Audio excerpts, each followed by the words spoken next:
As we enter the third Perek, we are introduced to the evil Haman. And both the Gra and Rashi point out, why is it only now that we are introduced to Haman? Because Hashem works by a principle that Hashem creates first the refuah before the makkah. He first sets the groundwork for the salvation to occur prior to the makkah, prior to the pain, prior to the illness which takes place.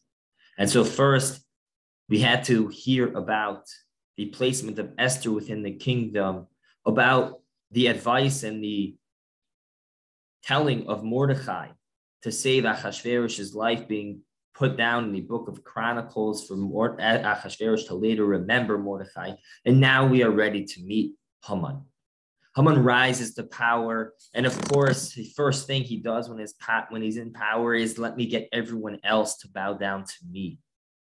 And so he makes this order that everyone's going to bow down to him. And that's what's happening until obviously he is told by his servants that what happens, there's this person as Mordechai who is refusing to bow down. And what was part of the first report given to Haman about Mordechai? He told them that he was a Jew. Why was that necessary? Why was that relevant in their first initial telling to Haman that Mordechai would refuse to bow down? Because the Gemara in Megillah writes that anyone who was kofir ba'avodah zarah, who denounced avodah zarah, was called a Yehudi, was called a Jew. It was part and parcel of what it meant to be a Yehudi. By definition, was one who was kofir ba'avodah zarah. And Haman made himself also atzmo into avodah zarah. What does that mean exactly? Well, that's the debate. The Gemara says that means that perhaps he was wearing some idol upon him via a necklace or the like. The Medrash goes so far as to say that he had made even engraved on his clothing or even on his skin an image of avodah zarah, perhaps a tattoo of avodah zarah or something of the like. And Mordechai, absolutely knowing what it meant to be a Yehudi, refused to bow down. In fact, that's perhaps why we call him Mordechai HaYehudi, because his essence was he was a Jew who would refuse to bow down to this avodah zarah.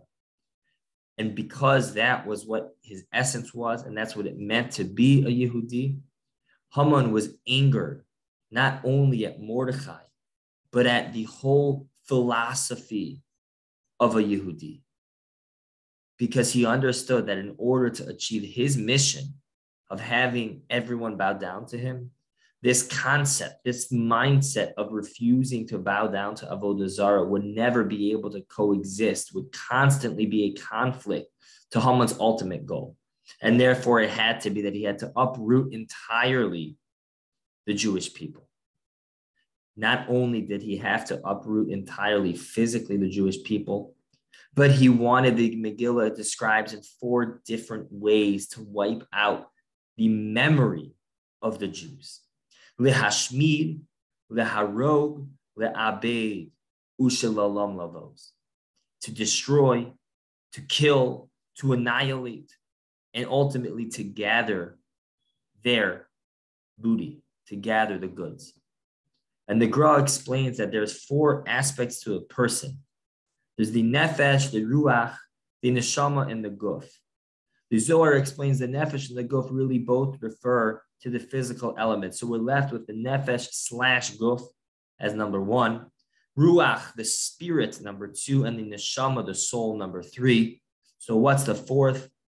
He adds kinyan, acquisitions, properties, possessions.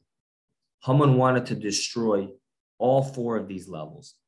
Lehashmid, Haman wanted to destroy the neshama, any mitzvos which existed. Leharog, to kill the ruach, the spiritual life force of the Jewish people. Number 3, le'abed, to eradicate the physical guf and nefesh, to entirely wipe out Klal Yisrael in body and soul. And finally, u'shelalam lavos, to take all of their possessions, that there would be nothing remaining of the Jewish people. Explains the Gra. The nahafochu, we know at the end of the story, when we are saved, everything begins to turn the opposite. And we have on Purim 4 elements of the day, which correspond to these 4 desires that Haman wanted to wipe out. Number 1, the lehashmi, that Haman wanted to destroy the neshama of the Jewish people. So we do more mitzvahs, Megillah, Mishloach Manos, Matanos Levyonim, Seuda. We have many mitzvahs of the day to add to our neshama.